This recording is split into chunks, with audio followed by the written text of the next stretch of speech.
Много отдавна не съм ви снимала продуктите, които използвам. Донесла съм някои от опаковките, които са почти празни.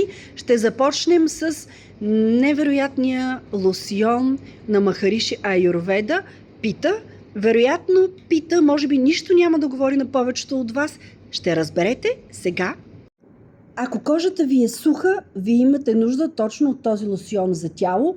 Той е уникална комбинация от хималайска вода, истински аюрведични билкови екстракти, увлажняващо алоe вера, ценни бадемово масло и масло от шии, витамин Е, омега-3, омега-6 масни киселини и екстракт от розмарин с екзотичен флорален аромат. Най-важното – 100% чисти етерични масла от иланг-иланг.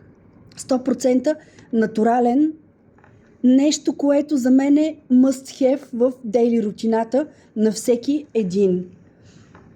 Боди лосьона на Махариши ще направи кожата ви кадифена. Сега ще ви покажа това, което е останало, за да видите. Вижте колко е нежен. Дори го използвам и като крем за ръце. Вижте, изчезва. Изчезва като магия и после ръчичките са меки, нежни и ухаят невероятно. Лосьонът на Махариши Аюрведа за нежна и кадифена кожа.